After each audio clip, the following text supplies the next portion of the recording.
The basement of the New York Historical Society smelled of old paper and dust, a scent that Dr. Rebecca Torres had grown to love over her 15 years as an archivist. On a cold February morning in 2024, she sat at her restoration workstation, carefully scanning a collection of photographs donated by the estate of a woman named Elena Rossi, who had passed away at 97 without any living relatives. The collection was unremarkable at first glance: family portraits, street scenes, children playing in tenement courtyards. Rebecca adjusted her glasses and placed another photograph on the scanner bed. This one showed a family gathered in what appeared to be a modest living room from 1910, according to the faded inscription on the back. A family of 6 stood together near the center of the room, arranged formally as was customary for photographs of that era. The father stood at the left, his mustache carefully groomed, wearing a dark suit that had seen better days. The mother stood beside him, her hair pulled back in a tight bun, one hand resting on the shoulder of the youngest child. The 4 children ranged in age from perhaps 5 to 15, their expressions serious and solemn as they faced the camera. The room itself was humble but tidy. Faded floral wallpaper covered the walls, a worn armchair sat to one side, and a small window with thin curtains allowed pale afternoon light to filter in. The wooden floor showed signs of age, but had been swept clean for the occasion. In the far background, against the wall, Rebecca could make out the vague shape of a small table, though the details were lost in shadow and the poor quality of the century-old photograph. She began the digital restoration process, adjusting the contrast and carefully removing spots and scratches that more than 100 years had inflicted on the image. The faces became clearer, the details sharper. She zoomed in on the father's face, noting the tension in his jaw despite his attempt at a composed expression. Then she moved to the children, to the mother, examining each figure carefully.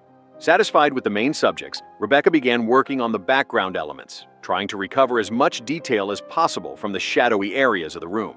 She increased the brightness on the far wall, sharpened the edges of the furniture, adjusted the midtones, and then, as the small table in the background came into focus, she stopped breathing. Scattered across the top of that distant table, barely visible but unmistakable once enhanced, were papers. Not neatly stacked or carefully arranged, but casually left there, as if someone had set them down moments before the photographer arrived and forgotten to move them. Rebecca's hands trembled slightly as she zoomed in further on the background table. The digital enhancement brought the details into sharper relief. The papers were official documents. She could see that now. The formal layout, the heavy text at the top that suggested official headers, the rectangular shape of certificates or legal papers. They lay scattered on the table surface, some overlapping, others at angles, as if they had been hurriedly placed there and left. What struck her most was the casualness of it. In formal photographs from this era, families prepared meticulously. They cleaned their homes, arranged furniture carefully, wore their finest clothes, and composed themselves with rigid dignity. Every visible element was deliberate. Yet here, in the background of this carefully staged family portrait, someone had left important-looking documents lying carelessly on a table. She pulled up the metadata file for the Rossi collection. Elena Rossi, born 1927 in New York, daughter of immigrants. The photograph was labeled simply Family 1910 in faded pencil on the back. No other context, no names, no location beyond New York.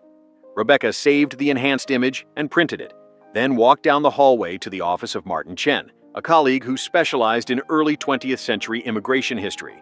Martin was reviewing census records when Rebecca knocked on his open door. "I need your eyes on something," she said. Martin looked up, immediately registering the urgency in her voice. "What did you find?" Rebecca placed the photograph on his desk. "Family portrait, 1910. Immigrant family, I think. Look at the small table in the far background against the wall." Martin pulled the image closer, studying it carefully.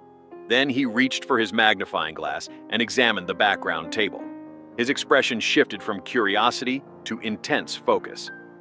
"Those are documents," he said quietly. "Official papers of some kind, and they're just lying there, scattered on the table like mail or newspapers." In a formal family photograph, Rebecca added, "Everything else is carefully arranged. The family is posed, the room is clean, even that armchair is positioned precisely. But those papers are just tossed on that table." Martin set down the magnifying glass and met her eyes. Either they forgot they were there when the photographer came, or he paused thinking. Or they wanted them there, visible but not obvious, present in the photograph but not the focus. Why would anyone do that? In 1910, for an immigrant family. Martin leaned back in his chair. Documentation was everything. Proof of legal entry, naturalization papers, certificates of any kind. These could mean the difference between staying in America and being deported. If this family wanted those documents captured in a photograph without drawing attention to them, he trailed off, studying the image again. Rebecca felt a chill run down her spine. You think they were documenting evidence? Maybe. Or creating a record that those papers existed at a specific time. Insurance, in case the originals were lost or seized. Martin looked up at her. We need to find out who this family was. Rebecca spent the rest of the day searching immigration records. The Rossi surname was common among Italian immigrants, and the Ellis Island database returned hundreds of entries.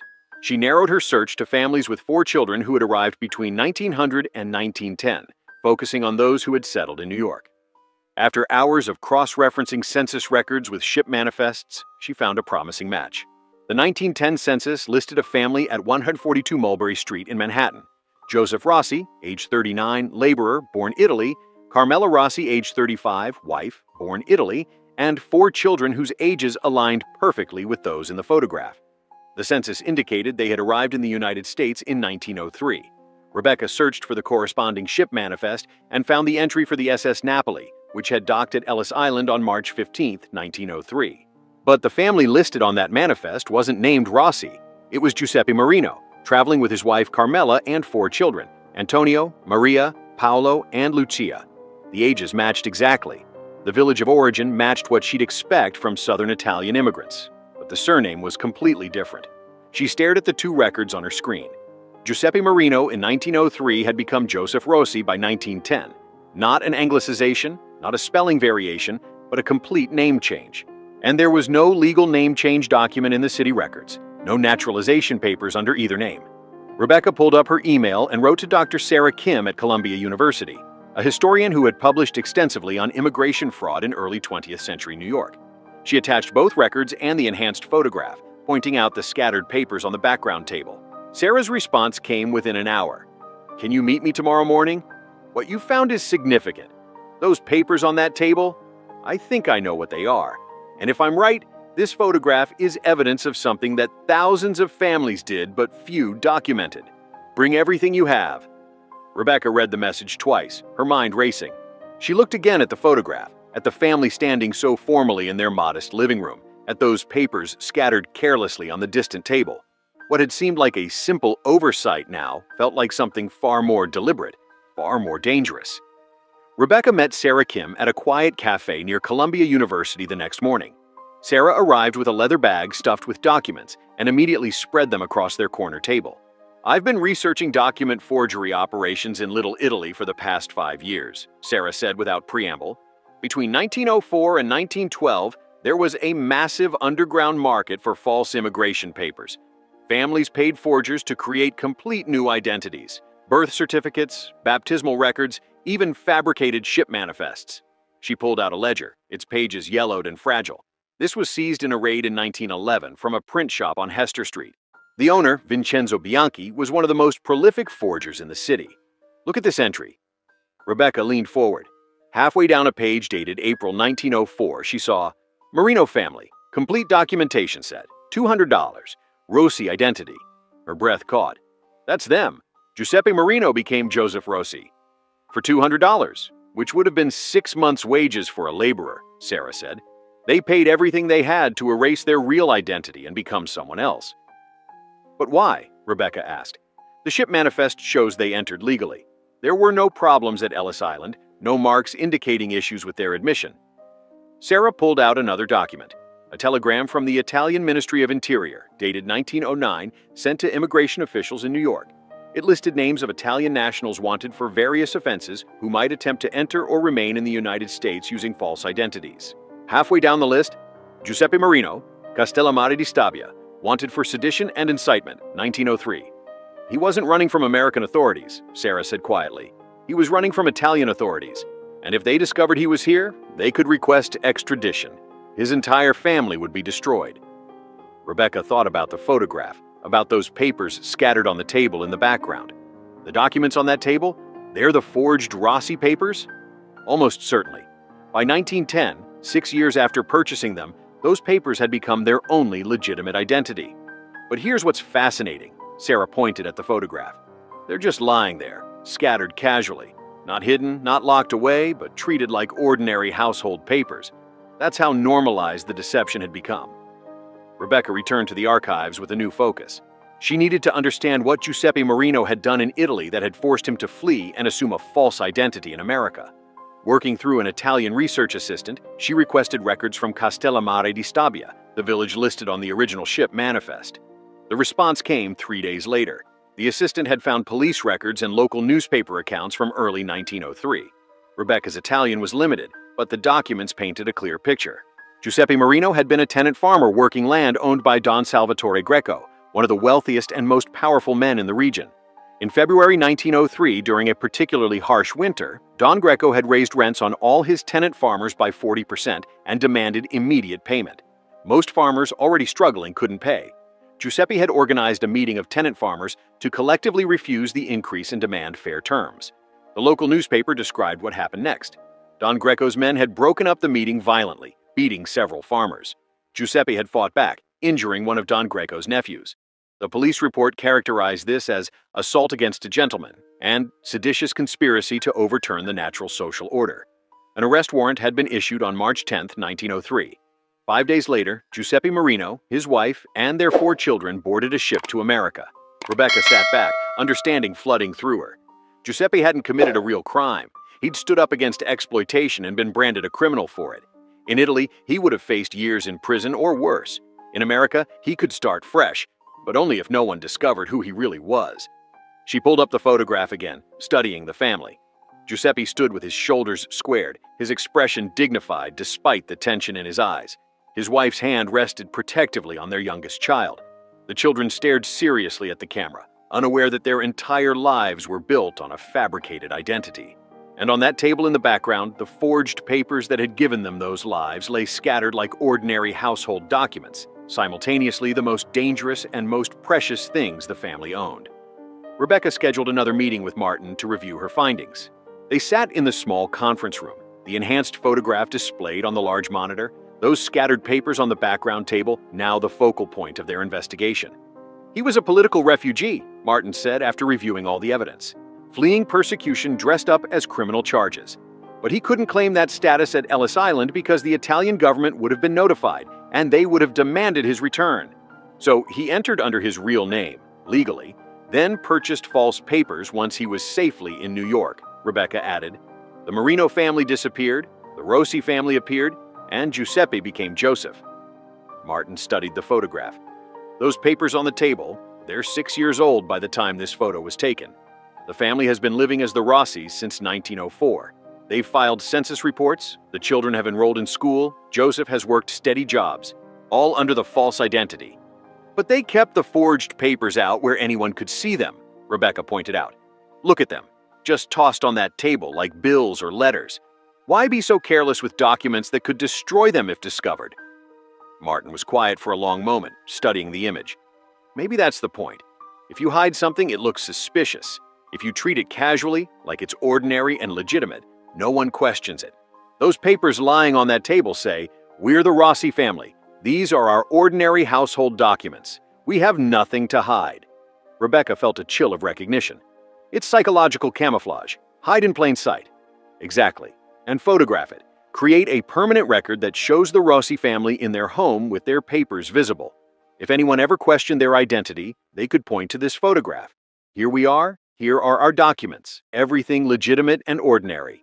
Rebecca pulled up the census records, tracing the family forward through the decades. Joseph Rossi appeared in 1920, 1930, still living in Manhattan, still working as a laborer, and then a factory worker. His children grew up, married, started families of their own. Antonio, the eldest boy in the photograph, married in 1925. His daughter Elena was born in 1927. They succeeded, Rebecca said softly.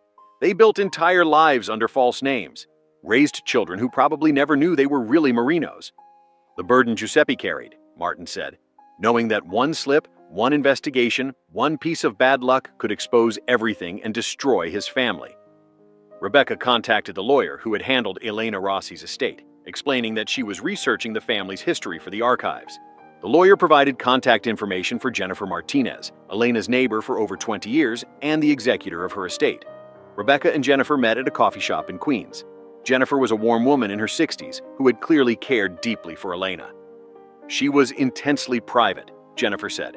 Never talked about her family background, never mentioned Italy or her grandparents. She worked as a secretary for 40 years, lived alone, saved every penny. When she died, I was shocked to find she had almost nothing. No family photos except one of her father, no heirlooms, no letters. Rebecca showed Jennifer the 1910 photograph. "Do you recognize anyone here?" Jennifer studied it carefully, then pointed to the oldest boy. "That's Elena's father, Antonio. I saw his photo in her apartment. Same serious expression, same eyes." She looked at the others. "These would be his parents and siblings?" "Yes, but they weren't named Rossi. That's what I need to tell you." Over the next hour, Rebecca explained everything. The Marino identity, the persecution in Italy, the arrest warrant, the purchased false papers, the name change, the decades of living under an assumed identity. She pointed to the scattered papers on the background table in the photograph. "Those documents lying on that table," Rebecca said, "they're the forged papers that created the Rossi family. The originals were for the Marino family, who legally arrived but couldn't survive under their real names." Jennifer sat in silence, tears forming in her eyes. That explains so much about Elena. She was paranoid about official documents, kept everything in a safe deposit box, never filled out forms unless absolutely necessary. She used to say her mother had taught her to be careful with papers, that they were important and dangerous at the same time. Did she know the truth? I don't think so, but she inherited the fear without understanding why. Jennifer wiped her eyes. Her mother must have lived with such terror, raising a daughter under a false name, never able to explain why documentation mattered so much. Jennifer paused, then said, "Elena gave me access to her storage unit when she got sick. There are boxes there the lawyer hasn't gone through yet. Maybe there's something that could help you understand the whole story." 2 days later, Jennifer led Rebecca to a storage facility in Queens. Elena's unit was small and organized, containing a dozen boxes neatly labeled in careful handwriting. Jennifer pulled out the box marked Mother's Personal Items. Inside, wrapped in tissue paper, was a small wooden box. Rebecca opened it carefully. Inside were letters in Italian, yellowed with age, tied with string. Beneath them, 2 sets of papers. One set labeled Marino, Original Documents, and another labeled Rossi, 1904. Rebecca's hands shook as she examined the Rossi papers. They were the forged documents purchased from Vincenzo Bianchi. Naturalization certificates, birth records, even a fabricated baptismal certificate. The paper had been artificially aged, the ink matched to period documents, the official stamps expertly counterfeited. They were remarkably convincing. Beneath the papers was a journal, bound in dark leather. The cover page read, "For Elena, if she ever needs to know the truth." Written by her mother, Mary, 1945. Rebecca carefully photographed each page, her heart pounding as she read Mary's words. The journal began with Giuseppe's story in Italy, his conflict with Don Greco, the arrest warrant, the desperate flight to America. It described the terror of those first months in New York, the decision to purchase false papers, the enormous cost. One entry from 1910 stood out. "Today a photographer came to make our family portrait. Giuseppe wanted it done in the front room, where our papers are usually kept on the small table. I asked him to move them before the photographer arrived, but he refused. He said those papers are part of our family now. They should be in the photograph. I worried they would be too visible, that someone might see them and ask questions. But Giuseppe scattered them casually, made them look ordinary, like letters or household bills. He said anyone looking at the photograph would see a respectable family, not criminals hiding. Now I understand. He was creating proof that we belong, that we're real. Those papers on that table aren't just documents. They're our legitimacy, captured in silver on paper." Another entry, dated 1926. "Giuseppe died today. The factory dust finally took him. He died as Joseph Rossi, and that's the name on his death certificate, on his tombstone. But in our bedroom, alone, I called him Giuseppe one last time. Our son Antonio knows nothing of his father's real name. Elena will be born soon, and she'll never know her grandfather was anyone but Joseph Rossi." Rebecca spent weeks piecing together the complete story. She found Giuseppe's death certificate from 1926, listing Joseph Rossi, factory worker, cause of death, pulmonary disease. She found Antonio's marriage certificate from 1925, identifying him as the son of Joseph and Carmela Rossi. She traced Elena's birth in 1927, her childhood, her education, her 40-year career as a secretary, her quiet, solitary life. She also found something unexpected. Tucked into Mary's journal was a letter, dated 1965, written in English in Elena's handwriting but never sent. It was addressed to no one in particular. "I found my mother's journal today, after her funeral," the letter read. "I learned that my name isn't real, that my father and I carried a lie our entire lives, that my grandfather fled Italy as a wanted man and reinvented himself in America. My mother wrote that she kept this secret to protect me, that knowing the truth would burden me with fear the way it burdened her. But now I understand why she was so careful with documents, why she panicked whenever officials came to the door, why she made me promise never to talk about our family history. We were living proof of a beautiful, terrible deception. Immigrants who loved America enough to lie about who we were in order to stay.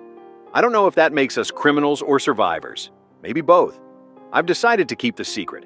My mother carried it alone for so long. I can carry it the rest of the way." Rebecca read the letter 3 times, tears blurring the words. Elena had known. She'd discovered the truth at age 38 and chosen to protect it, to die with it, to honor her grandmother's sacrifice by never revealing what she'd learned. The photograph took on even deeper meaning now. Giuseppe had insisted those papers remain on the table, visible but unremarkable, documented but not emphasized. 3 generations later, an archivist with digital tools and historical research capabilities had finally understood what those scattered papers meant. Jennifer came to the archives one afternoon as Rebecca was preparing her findings. They sat together, looking at the photograph on the large monitor. "Elena kept the secret," Jennifer said quietly, "even from me, and we were close."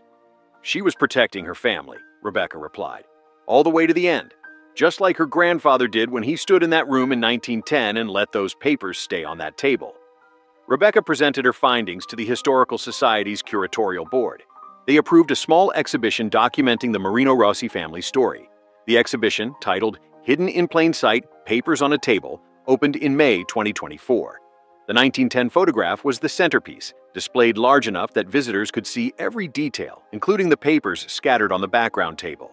Next to it, Rebecca had placed the forged Rossi documents and the original Marino papers, along with excerpts from Mary's journal and Elena's unsent letter.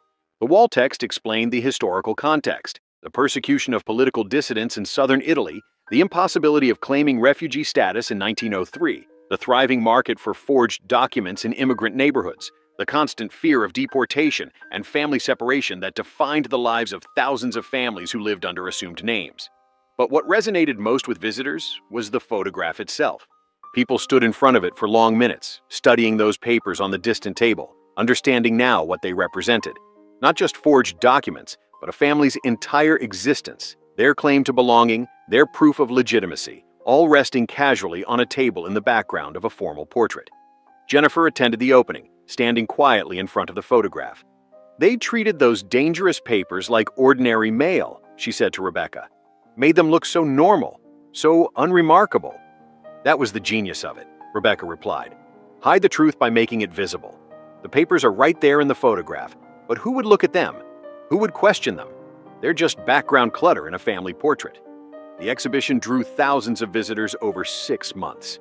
Many were descendants of immigrants who shared similar stories: name changes, forged papers, hidden identities, families who had lived double lives for generations.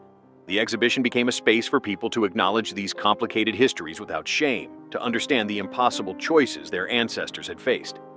On the final day of the exhibition, Rebecca stood alone in front of the photograph one last time. Giuseppe stood there, dignified and tense, protecting his family the only way he knew how. Carmela stood beside him, one hand on their youngest child, carrying the burden of knowledge that would define her life. The 4 children stared seriously at the camera, unaware that their identities were fabrications, that their very names were lies told in service of survival. And on that table in the background, barely visible until you knew to look, the papers that made them American lay scattered like ordinary household documents. The most dangerous things they owned, treated with deliberate casualness, preserved forever in silver and shadow. The photograph hung in the archives now, available to researchers and descendants. Those papers on that table had finally told their story, 114 years after they were left there, scattered and ordinary and absolutely essential, waiting for someone to zoom in and understand what they meant.